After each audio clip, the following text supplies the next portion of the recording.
बिस्मिल्लाहिर्रहमानिर्रहीम। अस्सलाम वालेकुम डियर स्टूडेंट। हम लोग न्यूक्लियर फ़िज़िक्स में यूनिट नंबर 3 जो कि न्यूक्लियर पार्टिकल एक्सेलरेटर के मतलब है वो स्टडी कर रहे थे। तो कुछ दिनों के गैप के बाद आज हम एक्सेलरेटर सीरीज़ का सेकंड एक्सेलरेटर स्टडी करने जा रहे हैं जो कि है लीनियर एक्सेलरेटर। अब एक्सेलरेटर क्या होता है ये डिटेल में हमने इंट्रोडक्शन लेक्चर में बहुत सारी बातें एक्सेलरेटर के मतलब की हैं। तो एनी हाउ अ डिवाइस और मशीन यूज टू एक्सेलरेट और increase the kinetic energy of electrically charged particle is called accelerator. Why this accelerator is called a linear accelerator? Because in this particular accelerator the electrically charged particle gain kinetic energy linearly or in a straight line. यानी इस accelerator में charge particle की kinetic energy को हमने linearly accelerate करना है, उसको increase करना है एक स्ट्रेट लाइन पाथ के अंदर एक सर्टन मैकेनिज़्म के तहत।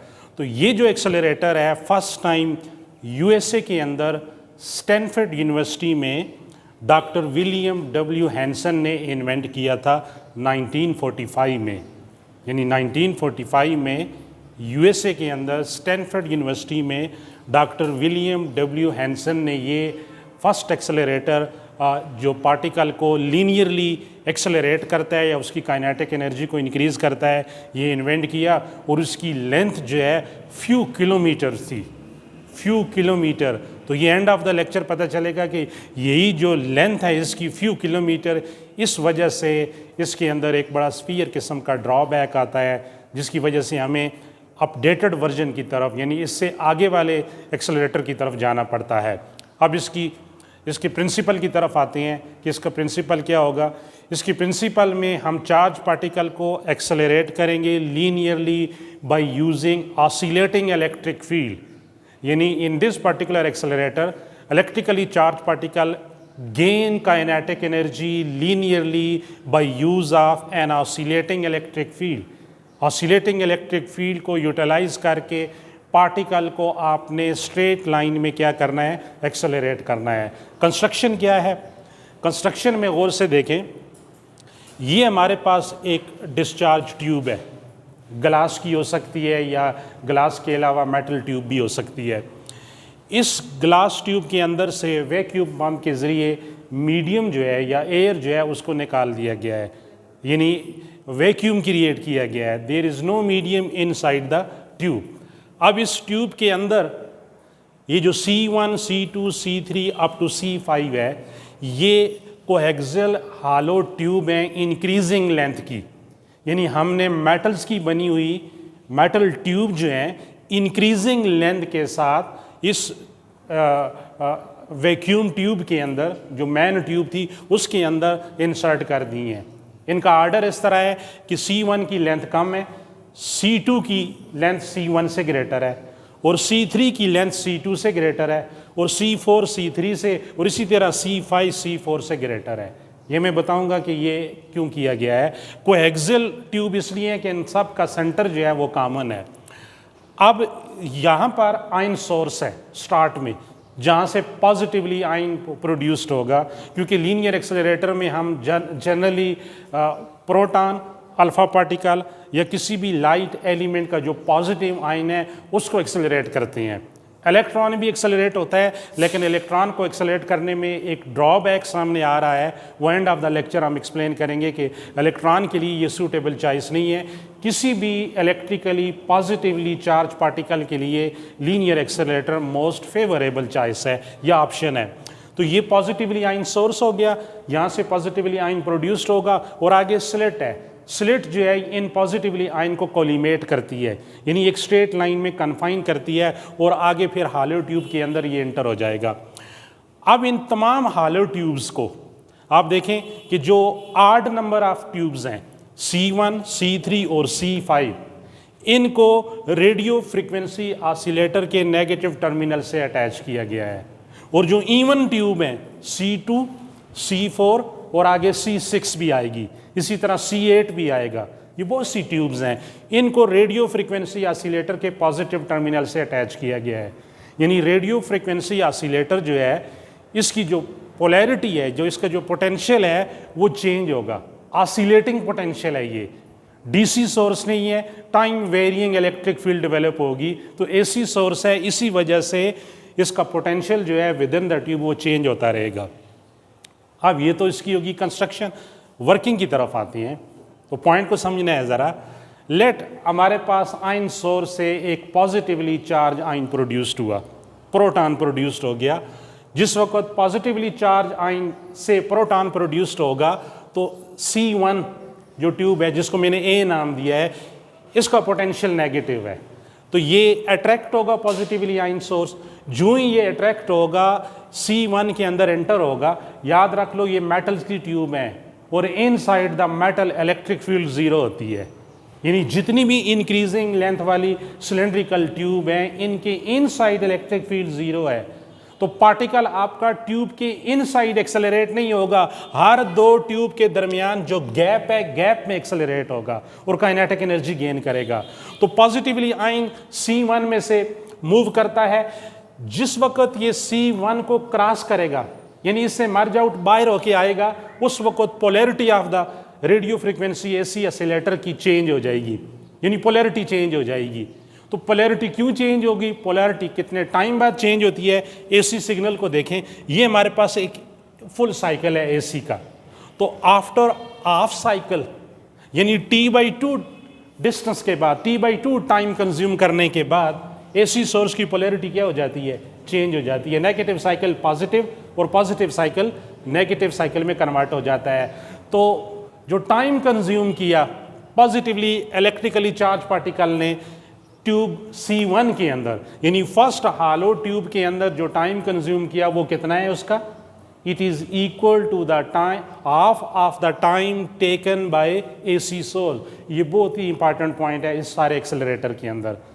बात ज़हन में आ गई कि फर्स्ट ट्यूब के अंदर जो इलेक्ट्रिकली चार्ज पार्टिकल है, ये जो डिस्टेंस ट्रैवल करता है वो डिस्टेंस कितने टाइम इंटरवल में होता है, it is equal to the time taken by half of the AC source, यानी एसी सोर्स का जो हाफ पीरियड का टाइम है T/2 के इक्वल इसने डिस्टेंस ट्रैवल किया और पोलैरिटी चेंज होगी। अब ये वाला आगे क्या हो जाएगा, पहले ये पॉजिटिव था, अब हाफ साइकिल के बाद ये क्या हो जाएगा, नेगेटिव, और आपका पॉजिटिव आयन यहां से बाहर आएगा, फिर ये गैप के अंदर क्या होगा, एक्सेलरेट होगा। अब यहां पर इसके पास जो काइनेटिक एनर्जी थी, इस गैप में वो काइनेटिक एनर्जी थोड़ी बहुत क्या हो जाएगी, इंक्रीज हो जाएगी, स्पीड भी उसकी बढ़ जाएगी।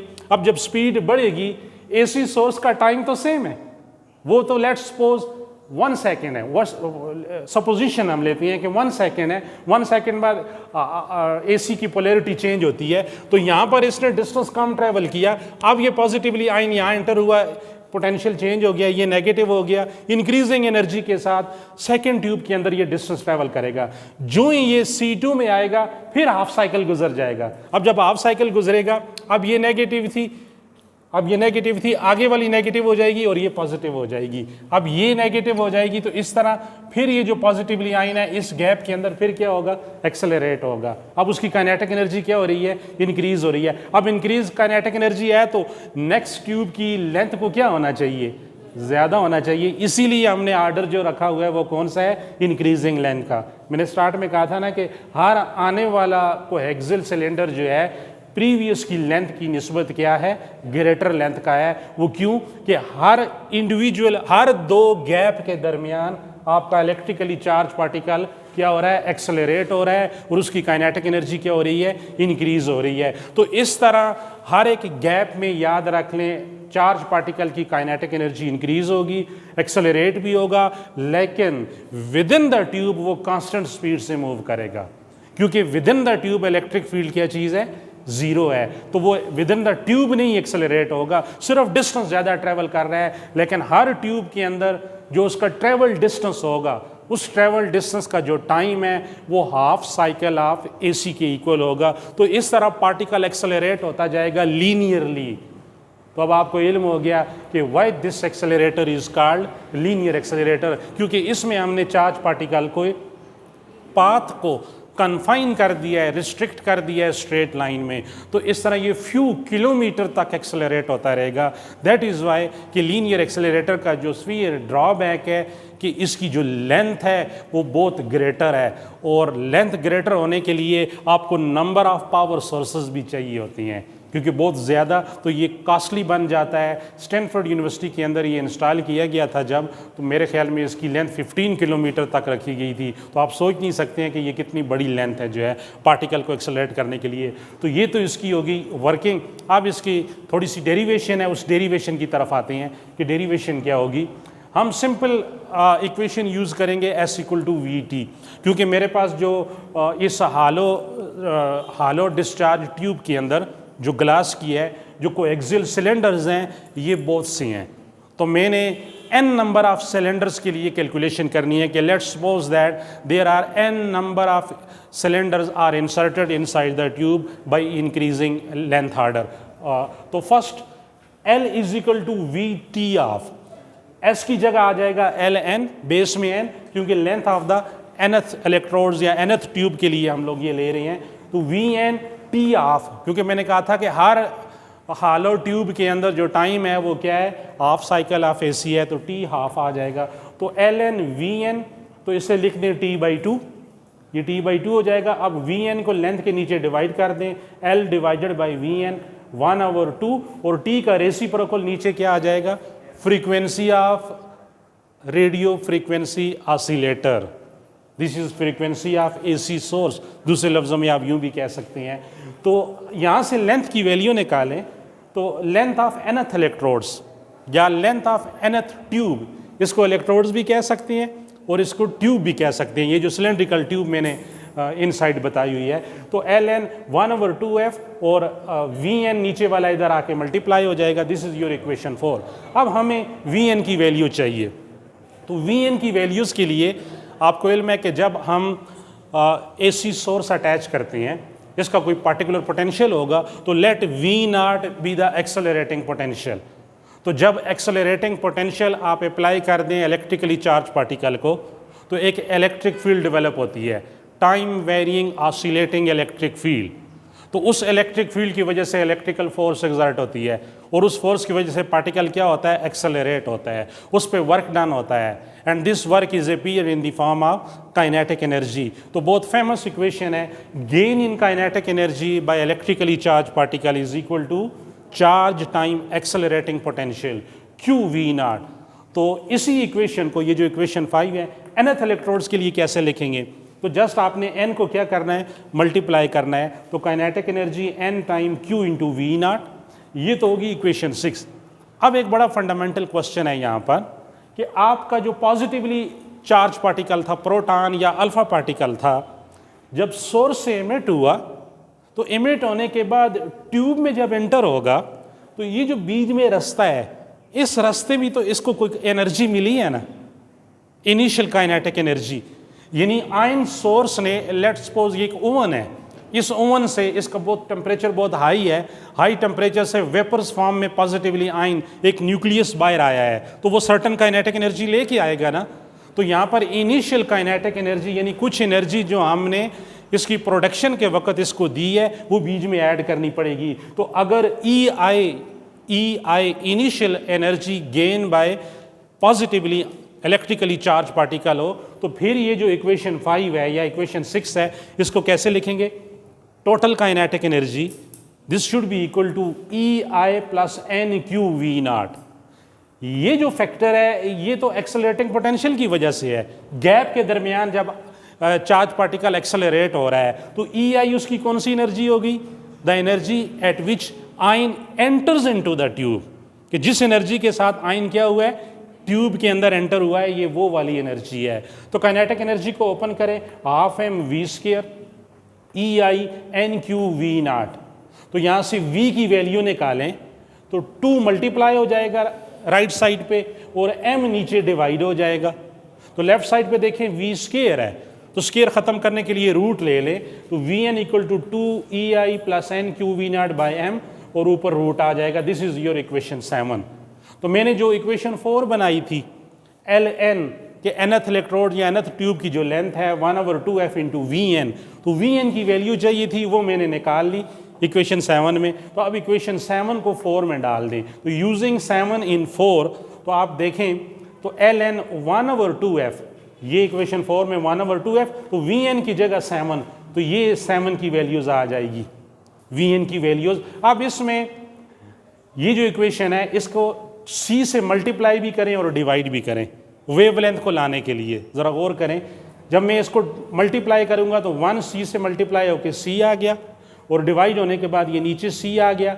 अब इसमें देखें ये जो फैक्टर बन रहा है V = f लैम्डा, तो क्योंकि ये लाइट है तो लाइट के लिए C = f लैम्डा, तो C/f = लैम्डा। तो ये जो इक्वेशन है C/f, इसकी जगह क्या आ जाएगा, लैम्डा, और ये 2 और C को रूट में ले जाते हैं, तो 2 को ले जाएं तो 4 बन जाएगा, और डिनोमिनेटर वाले C को ले जाएं तो C² बन जाएगा। तो इस तरह आपके पास ये राइट साइड पे 2EI + NQV0 divided by 4mc², ये स्क्वायर रूट टर्म आ गई, और ln = लैम्डा। लेंथ की डायमेंशन सेंटीमीटर या मीटर होती है, और वेवलेंथ की डायमेंशन भी क्या है, सेंटीमीटर या मीटर। तो यहाँ पर देखें length is proportional to wavelength of the radio frequency oscillator. एक फैक्टर ये आ गया।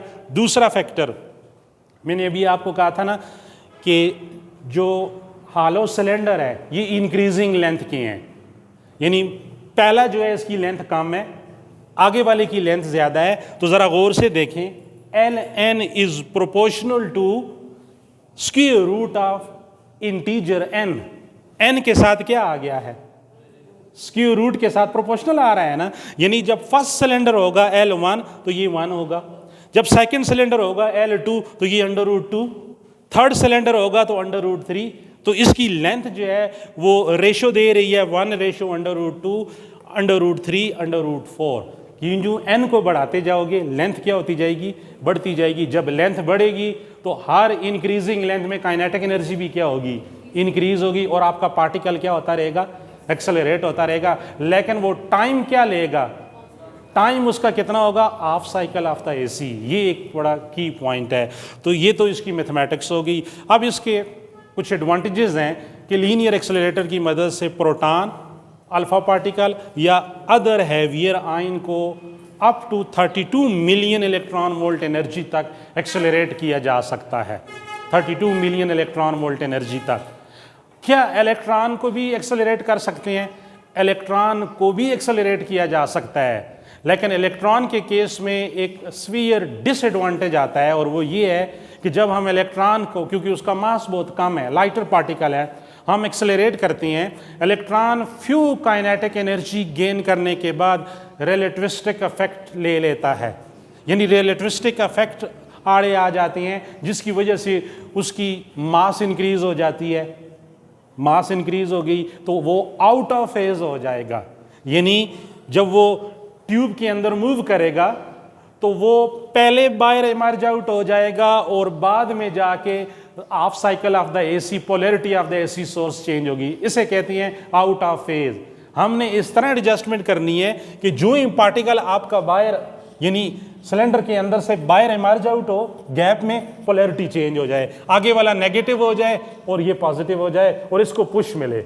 लेकिन जब इलेक्ट्रॉन होगा तो इलेक्ट्रॉन पहले आगे निकल चुका है, और लेकिन पोलैरिटी अभी चेंज नहीं हुई है। इसे कहते हैं आउट ऑफ फेज, क्योंकि उसके रिलेटिविस्टिकली उसकी मास जो है वो इंक्रीज हो गई है, उसकी एनर्जी बढ़ जाती है। इसलिए लीनियर एक्सेलरेटर इलेक्ट्रॉन के लिए फेवरेबल चॉइस नहीं है। लेकिन ये कतन नहीं समझना है कि लीनियर एक्सेलरेटर को यूज़ करके हम इलेक्ट्रॉन को एक्सेलरेट नहीं कर सकते। हम कर सकते हैं, लेकिन few kinetic energy, few million electron volt तक आप इसका एडवांटेज ले सकते हैं। तो इस तरह जब आपका पार्टिकल्स एक enormous amount of energy nth electrodes, last electrodes with in the tube, उस तक गेन कर लेगा तो फिर हमारे सामने स्पेसिमेन होगा, सैंपल होगा। हम उस सैंपल पे पार्टिकल को डायरेक्ट फॉल करेंगे। आप इलेक्ट्रोमैग्नेटिक फील्ड को भी यूज़ कर सकते हो या डायरेक्ट सैंपल सामने रख के पार्टिकल उसके ऊपर जाके फॉल करेगा। कोई इंड्यूस न्यूक्लियर रिएक्शन हो सकता है, न्यूक्लियर एक्सपेरिमेंट हो सकता है, आर्टिफिशियल रेडियोएक्टिविटी हो सकती है, एलिमेंट्री पार्टिकल्स की डिस्कवरी हो सकती है, कोई डिस्कवरी आप कह सकते हैं न्यू पार्टिकल डिस्कवर कर सकते हैं, ट्रांसमुटेशन ऑफ एलिमेंट हो सकती है, ह्यूज अमाउंट ऑफ एनर्जी मिल सकती है। तो वो मल्टीपल एडवांटेजेस हैं लीनियर एक्सेलरेटर को यूटिलाइज करते हुए। लेकिन एक और एडवांटेज इसका ये भी है कि इससे जो हमें बीम मिलता है, accelerated beam, highly collimated accelerated beam मिलता है, यानी वेरियस डायरेक्शन में स्कैटर्ड नहीं होते। पार्टिकल लीनियरली एक कोलिमेट किया हुआ एक स्ट्रेट लाइन पाथ में जाता है और अपने स्पेसिमेन को जाके हिट करता है और आपका डिज़ायर पर्पस फुलफिल हो सकता है। लेकिन इतने एडवांटेजेस होने के बावजूद इसका एक बड़ा स्वीयर किस्म का डिसएडवांटेज है, वो ये है कि इसकी लेंथ बहुत ज़्यादा है। ये जो हालो ट्यूब्स हैं इंक्रीजिंग लेंथ की, ये इतनी ज़्यादा है कि आपको नंबर ऑफ पावर सोर्सेस चाहिए। जब नंबर ऑफ पावर सोर्सेज चाहिए होंगे तो एक इकोनॉमिकली जो है ना कास्ट फैक्टर बहुत ज़्यादा इसमें यूटिलाइज होगा और ये लेंथ बहुत कंज्यूम करेगा। तो ये डिसएडवांटेज है। साइंटिस्ट चाहती हैं कि हम पार्टिकल को एक्सेलरेट करें और उसकी लेंथ क्या हो, डिस्टेंस क्या हो, कम ऑक्यूपाई करे। तो उसके लिए हमें लीनियर एक्सेलरेटर से नेक्स्ट वर्जन की तरफ जाना पड़ेगा, साइक्लोट्रॉन। साइक्लोट्रॉन में हम क्या करते हैं, सर्कुलर ट्रेजेक्ट्री में पार्टिकल को कन्फाइन कर देते हैं ताकि वो जो है कम डिस्टेंस ऑक्यूपाई करते हुए huge amount of energy gain करे और अपना डिज़ायर पर्पस फुलफिल कर ले। तो this is all about linear accelerator.